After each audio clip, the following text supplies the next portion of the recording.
성경 말씀 보도록 하겠습니다. 성경 말씀 빌립보서 1장 9절에서 11절까지 말씀입니다. 빌립보서 1장 9절에서 11절까지 말씀을 제가 봉독해 드리도록 하겠습니다. 찾으신 줄 알고 봉독하겠습니다. 내가 기도하노라. 너희 사랑을 지식과 모든 총명으로 점점 더 풍성하게 하사 너희로 지극히 선한 것을 분별하며 또 진실하여 허물 없이 그리스도의 날까지 이루고 예수 그리스도로 말미암아 의의 열매가 가득하여 하나님의 영광과 찬송이 되기를 원하노라. 아멘.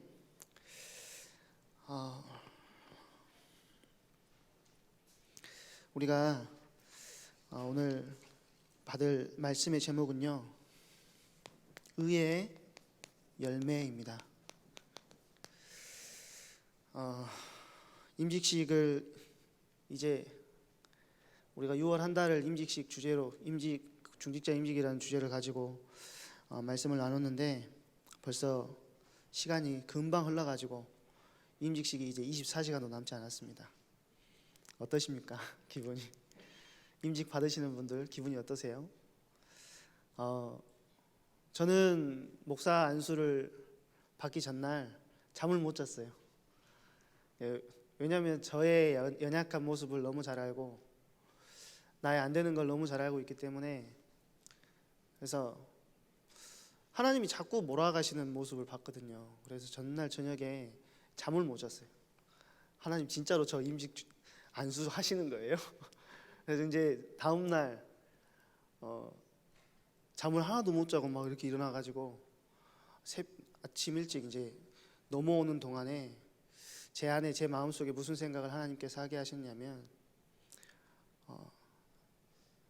네가 잘나서 주는 거 아니고 네가 멋있어서 주는 거 아니고 내가 쓰겠다는데 네가 뭔 잔소리가 많냐, 이런 생각을 하나님께서 저한테 주셨습니다. 그래서 그래, 잔소리하지 말고 그 응답 누려야겠다 생각하고 그냥 하나님의 인도하심 졸졸졸 따라왔는데, 어떻게 하나님께서 저를 예일교회까지 인도하시고 하나님의 은혜를 받게 하셨습니다. 임직 받으시는 모든 분들이 앞으로 하나님께서 나를 어떻게 만드실지 기대하시고 또 기도하시면서 내 힘, 내 능력이 아니고 하나님께서 주시는 힘과 능력 가지고 승리하는 은혜가 있으시기를 바랍니다. 잠깐 서론적으로 계시록 13장 6절 말씀 잠깐만 나누기를 원하는데요. 계시록 13장 6절에 보니까요, 어떤 내용이 나와 있냐면, 짐승이 입을 벌려 하나님을 향하여 비방하되 그의 이름과 그의 장막 곧 하늘에 사는 자들을 비방하더라 라고 했습니다. 우리가 지금 살고 있는 이 세계, 이 세계, 사단이 장악하고 있는 이 세계 속에 살고 있는 우리의 힘과 능력 가지고는 절대로 안 된다는 사실을 오늘 본문에서 보여주고 있습니다. 본문이 아니고 계시록 13장 6절에 보면 알 수 있습니다. 왜 그러냐면 이 사단이라는 놈이 계속해서 우리를 비방하는데요. 뭘 비방하느냐? 첫째는 하나님을 비방합니다. 그리고 두 번째는 뭘 비방하냐면 그의 장막을 비방하죠. 그의 장막이 뭡니까? 하나님의 나라입니다. 세 번째는 누구를 비방하냐면 바로 그의 장막에 사는 그의 백성, 바로 성도인 나를 비방한다는 거예요. 그래서 이런 세상에 살면서 비방하는 사단의 비방을 맞으면서 우리가 살면서 내 힘과 내 능력 가지고 뭔가를 진행하려고 한다? 그거 자체가 말이 안 되는 거거든요. 그러면 우리가 이 속에 살면서 하나님의 자녀로서 그의 성도인 그의 백성인 자로서 우리가 뭘 가지고 있어야 되느냐면 하나님과 소통하는 나만의 영적인 단이 있어야 된다는 거예요. 임직 받으시는 모든 분들이 정말로 이 하나님과 소통하는 단을 회복하시기 바랍니다. 그리고 이 단 안에서 나의 모든 것을 하나님께서 책임지시고 만드시고 이끌어 가신다는 사실들을 절대 잊으시면 안 된다는 거예요. 임직을 받기 전에는요, 임직을 받는 것 때문에, 저도 그랬어요. 안수를 받기 전에는 안수를 받는 것 때문에 막 부글부글 떨고 막 그랬는데, 받은 후가 더 중요하거든요. 사실은 안수를 받은 후에 하나님께서 어떻게 나를 사용하시는지, 그거를 더 깊게 생각을 하게 되더라고요. 그래서 이 부분, 단을 쌓으시면서 하나님과 소통하면서 하나님이 나를 만들어 가시는 것들을 계속 찾고 누리셨으면 좋겠습니다. 오늘 본문은요, 어떤 내용이냐면 바울의 세 가지 기도의 제목이 나와 있는 것이 오늘 본문입니다. 사실은 바울과 빌립보 교회는요, 아주 좀 끈끈한 정이 있는 사이거든요. 왜 바울과 빌립보 교회가 끈끈한 정이 있냐면, 사실은 바울은 소아시아 지역으로 전도를 하러 가기를 원했었어요. 그랬는데 하나님께서 그쪽으로 다 길을 막으시고 마게도냐 사람 한 사람을 꿈속에 나타나게 하셔서 손짓하는 환상을 보게 하십니다. 그리고 그 환상을 따라서 마게도냐 지방의 첫 성인 빌립보 지방에 가가지고 복음을 증거하는데, 그 현장에서 누구를 만나냐면 루디아를 만나게 되죠. 그리고 그 현장에서 교회가 일어나게 되고요. 분명히 하나님께서 오라고 하셔가지고 손짓해가지고 사역을 시작한 현장인데, 그러면은 풍성하게 막 엄청난 역사가 일어나고 부흥이 일어나고 말씀의 운동이 일어나야 되는데, 사실 그 현장에서 그렇지 않았거든요.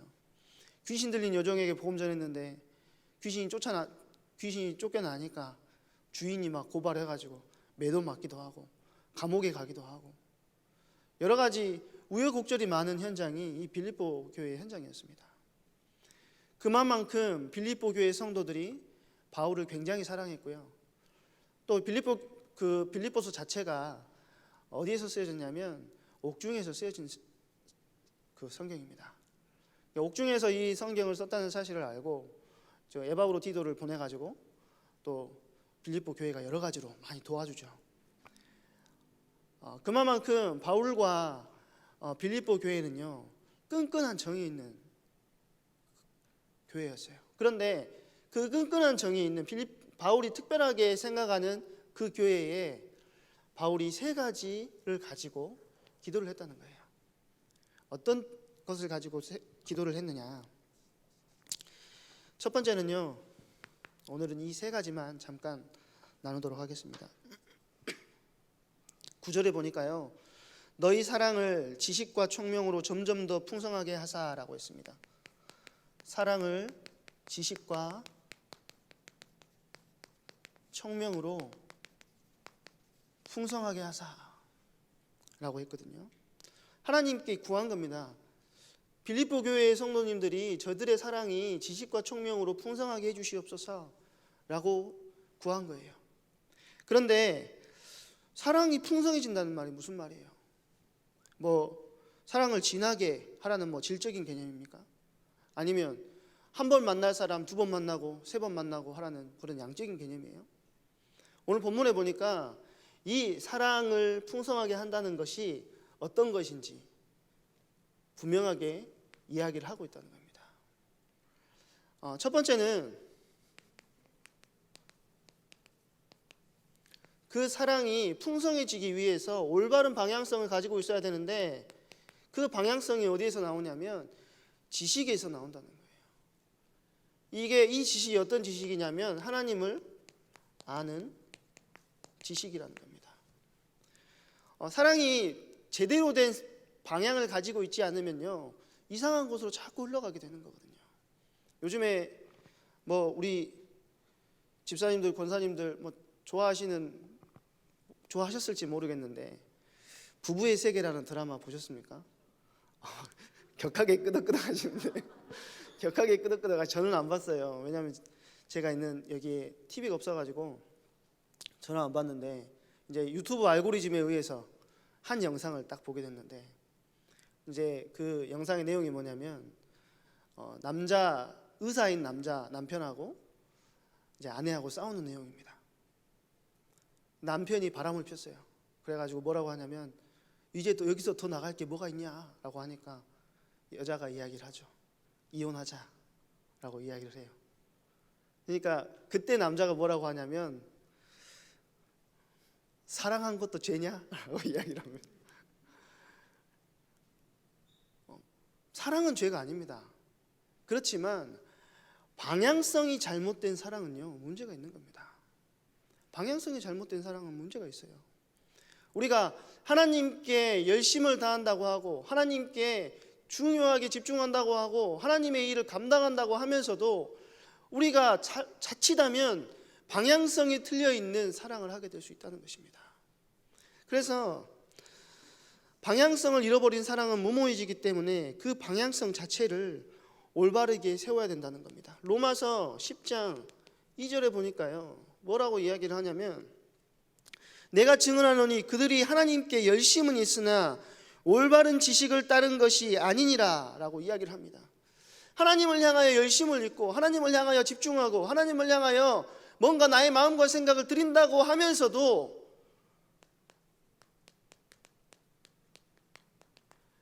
올바른 지식, 말씀 안에서 나오지 않은 내 뜻과 내 생각 안에서 나오는 사랑들을 하는 사람들이 있었다는 겁니다. 대표적인 사람들이 누구예요? 유대인들이 그랬잖아요. 하나님의 뜻과는 상관없어요. 하나님의 뜻과 상관없이 너무나도 많은 장로들의 유전이나 여러 가지 율법들을, 조항들을 너무 많이 만들어 가면서 하나님의 뜻과는 상관없는 일들을 계속해서 했다는 거예요. 그러면서 입으로는 뭐라고 하냐? 하나님, 나는 하나님을 너무 사랑해요. 하나님께서 맡기신 일이 이거 아닙니까?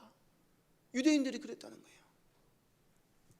그런데 우리가 하나님을 사랑하는 그 사랑이 올바른 지식 안에서 나온 것이어야 되고, 또 하나님께서 우리를 사랑하는 그 사랑도 말씀 안에서 이해가 되어질 때에야만이 우리가 하나님을 분명하게 알 수 있고 또 하나님을 올바르게 사랑할 수 있다는 거예요.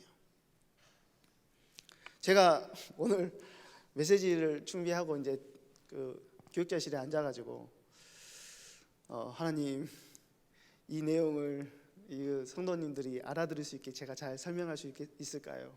하나님, 저에게 은혜를 주세요. 계속 기도했는데 조금 어려우시더라도 이해해 주시기 바랍니다. 그 하나님의 사랑에 대해서 보면은요, 하나님이 일방적인 패턴의 사랑만 우리에게 주시진 않아요. 그러지 않습니까? 특별하게 하나님의 사랑을 여러분들 다 이해하실 수 있으세요? 저는 솔직히 목사지만 하나님의 사랑이 이해가 안 될 때가 너무 많아요. 특별하게 제일 이해 안 되는 게 뭔지 아세요? 나를 구원하시기 위해 독생자이신 예수님을 내어주신 그게 제일 이해가 안 돼요. 그럼 저 목사님 하나님 자녀 아니야? 믿습니다. 이해하지 않고 믿기는 믿는데 이해가 제일 안 되는 거예요. 어떻게? 왜냐하면 저도 아이가 3명이나 있기 때문에 내 자식이 귀한 걸 너무 잘 알거든요. 그런데 어떻게 나 같은 인간을 위해서 하나님께서 자기의 독생자를 내어주셨을까? 항상 생각하게 돼요. 제가 그래가지고 맨날 축조할 때마다 두 번째 그 성부 하나님 말씀할 때마다 뭐라고 하죠? 독생자 예수 그리스도를 아끼지 않고 내어주신다고 하잖아요. 저한테는 항상 그 사랑에 대한 너무 감사하지만 이해가 안 될 정도의 그런 감사가 있다는 거예요. 그런데 그렇게 사랑해가지고 우리를 구원하셨는데, 하나님 자녀들하고 세우셨는데 바벨론에다가 넘겨버리시고 아수르에다 넘겨버리시고 하잖아요.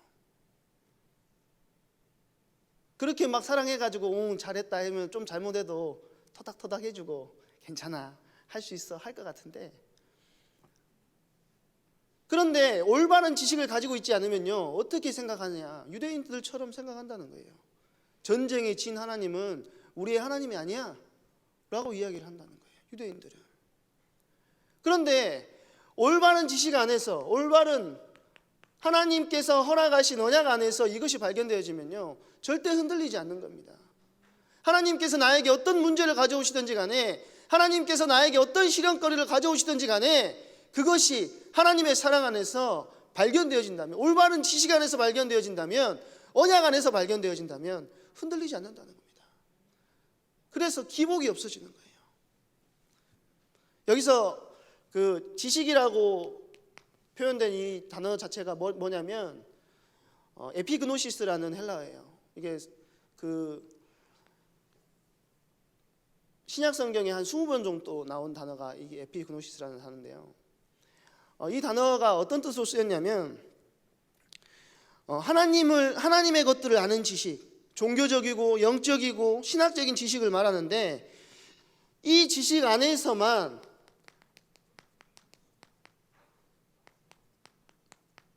본질적인 알을 누릴 수가 있다는 것입니다. 누구에 대해서?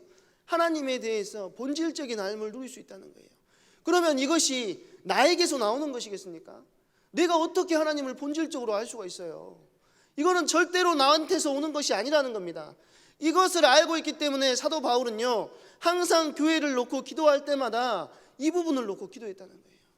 에베소서 1장 17절에서 18절에 보면은요, 사도 바울이 어떻게 기도합니까? 제가 몇 번 말씀드렸던 것 같은데, 우리 주 예수 그리스도의 하나님 영광의 아버지께서 지혜와 계시의 영을 너희에게 주사 하나님을 알게 하시며.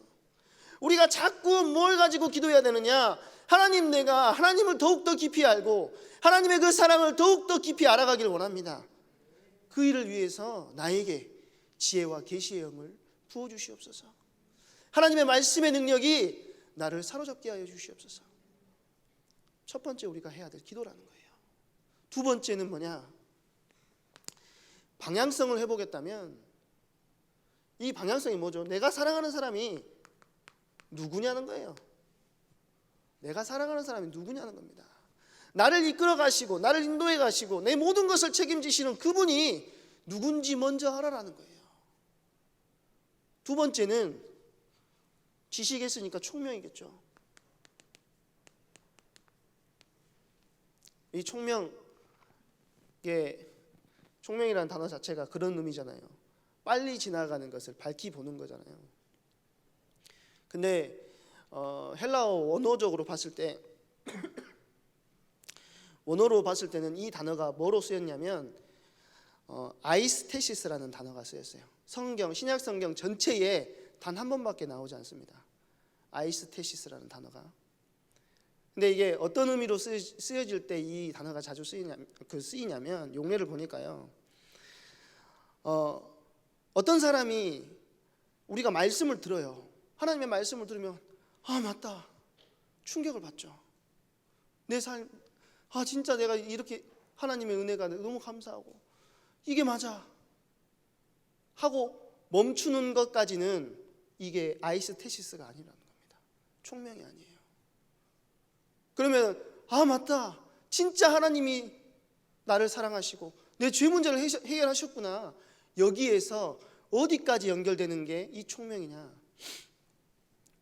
도덕적인 결단, 윤리적인 결단. 그래서 나의 삶이 하나님의 말씀 안에서 바뀌는 것이 총명이라는 거예요. 나의 삶을 하나님의 말씀이 사로잡아가지고 그 말씀이 뒤흔들어 버리는 겁니다. 그 하나님의 말씀이 나의 모든 것을 완전히 뒤바뀌어 버리는 것까지 하는 것, 윤리적이고 도덕적인 결단을 하게끔 만들어 버리는 것, 그것이 총명이라는 거예요. 그러면 나의 삶 전체에 영향을 주는 것,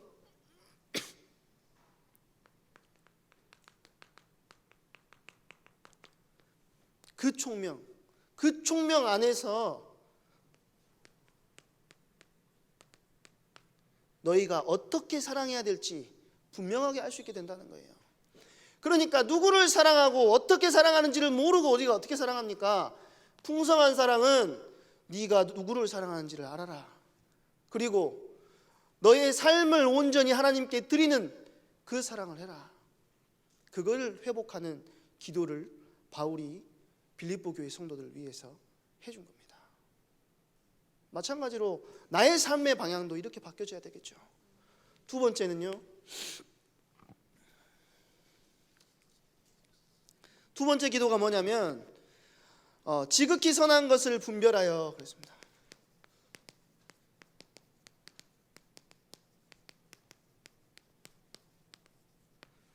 지극히 선한 것을 분별하여 하나님의 진실이 없이 허물 없이 그리스도의 날까지 이루고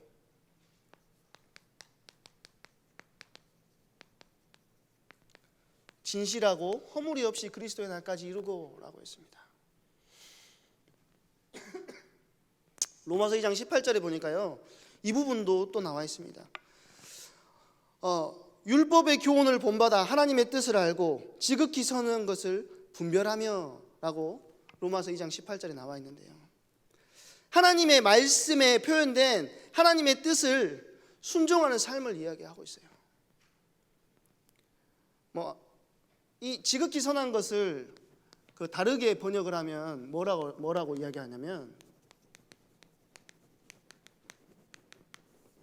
우월한 것이라고 번역을 할 수 있습니다. 우월한 것. 하나님께서 우리에게 최고로 우월한 것을 주셨다는 거예요. 그 우월한 것을 분별하여 알아라는 거예요.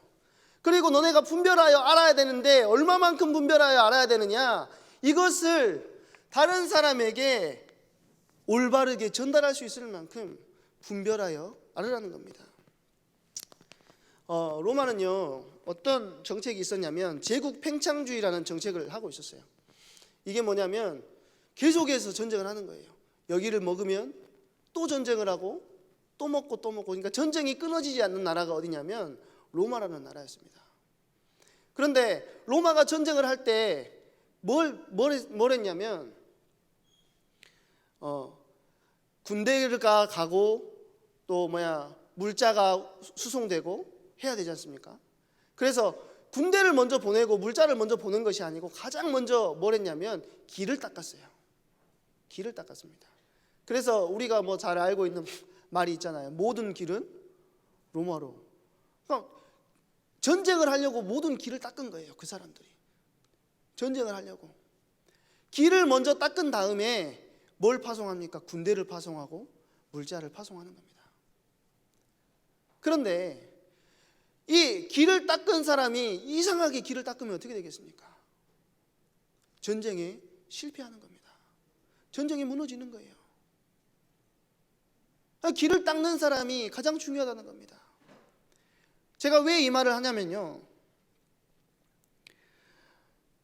우리가 하는 이 영적인 일이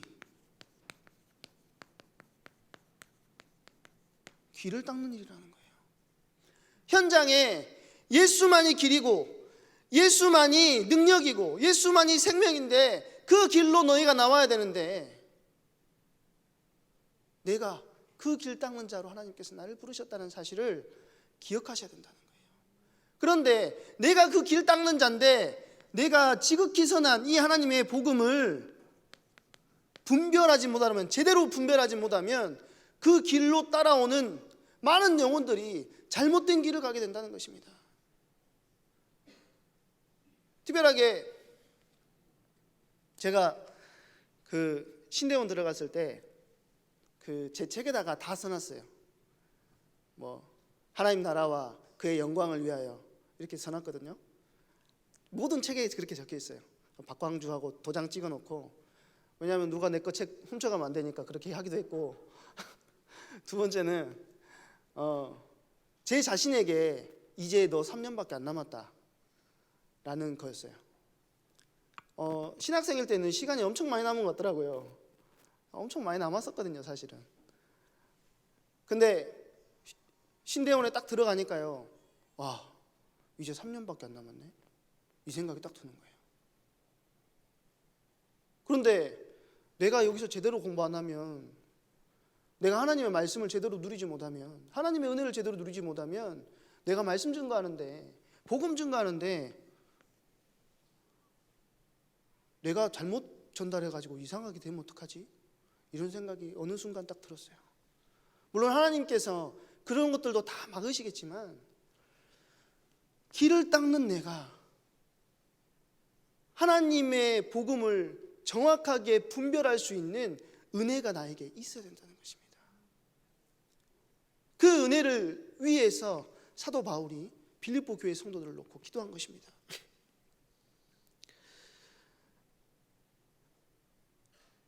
그러니까 보면은요, 뭐 예를 들어서 생각해 보십시오. 막 신천지 같은 경우,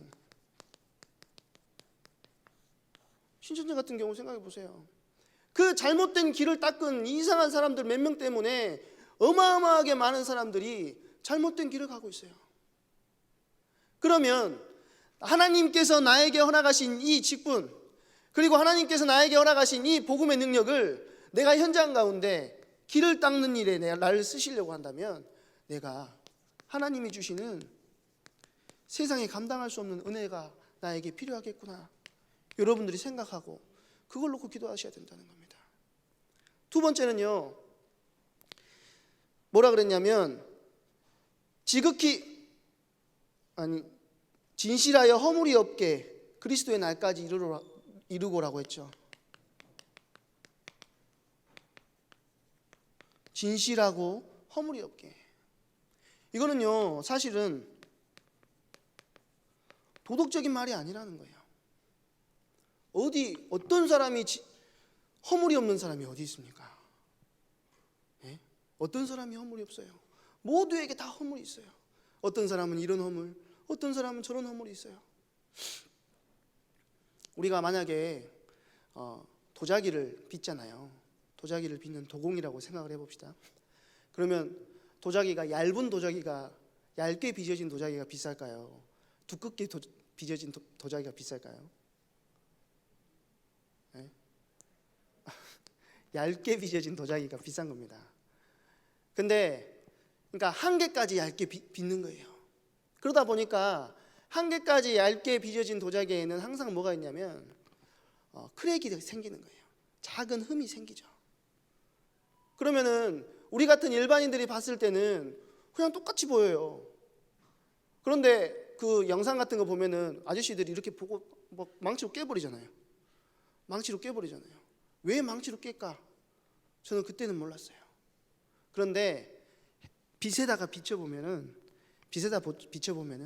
아주 작은 실금이라도 보이는 겁니다. 아주 작은 실금이라도 보이는 거예요.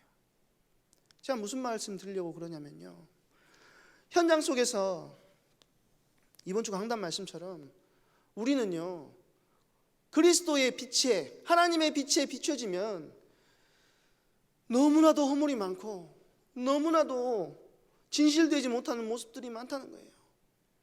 그런데 그 허물이 많고 진실적인 모습 안에서 우리가 우리의 연약함 때문에 무너지라, 이 말이 아니고, 그렇기 때문에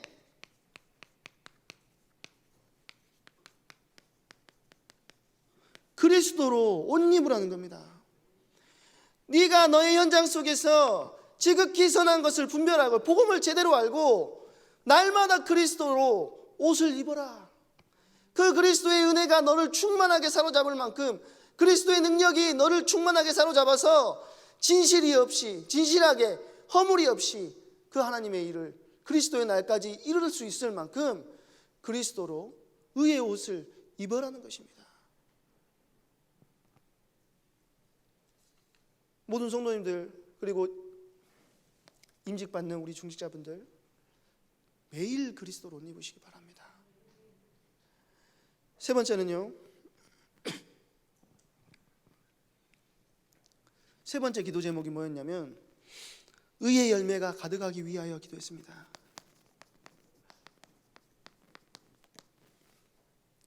의의 열매가 가득하기 위하여. 이게 항상 이런 의의 열매, 이런 거 이야기가 나오면 가장 먼저 느끼는 것이 뭐냐면 부담이에요. 부담. 그래. 그래서 목사님 결국에는 전도하라는 말씀이시죠. 맞습니다. 전도하셔야죠. 현장에서 전도해야 됩니다. 우리 복음 운동하고 말씀 운동하고 제자 운동해야 돼요. 그게 우리의 사명이고 하나님께서 우리에게 맡기신 일이니까요. 그런데 열매 맺는 것에 우리가 초점을 맞추는 것보다는 그 이전에 뭐가 되어져야 되느냐, 이것에 초점을 맞춰야 돼요. 요한복음 15장 4절인가요? 요한복음 15장 4절에 보면은 이 성경 구절, 열매에 대해서 이야기를 하고 있습니다. 내 안에 거하라, 나도 너희 안에 거하리라. 가지가 포도나무에 붙어 있지 아니하면 스스로 열매를 맺을 수 없음같이 너희도 내 안에 있지 아니하면 그러하리라라고 했습니다. 열매는요,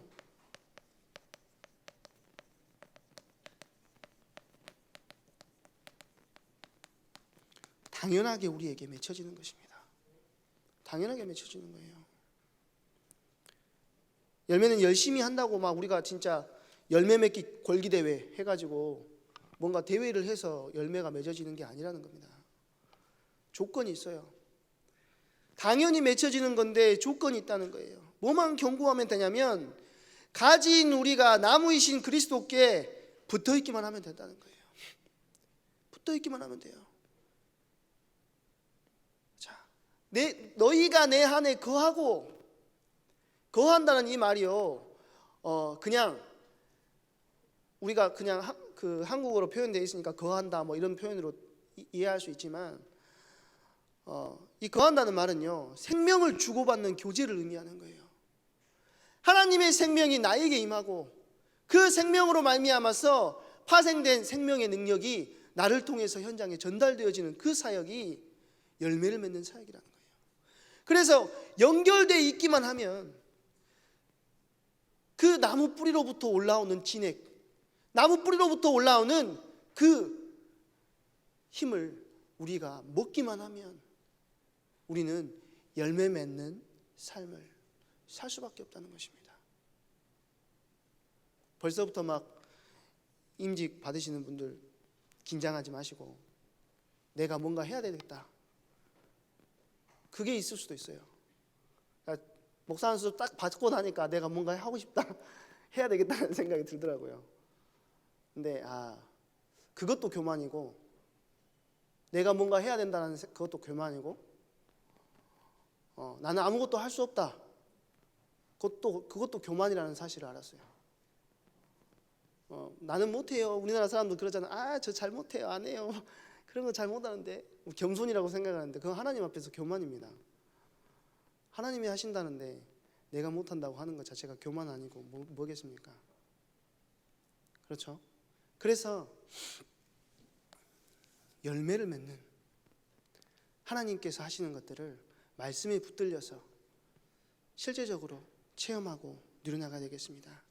말씀 속에서 정말로 우리가 하나님을 더욱더 알아가고 참된 소망을 얻어서, 총명을 얻어서 그 말씀을 살아가고 매일 그리스도로 옷 입어서 복음의 길을 닦는 자로, 열매 맺는 자로 쓰임받는 우리 성도님들, 그리고 임직 받으시는 모든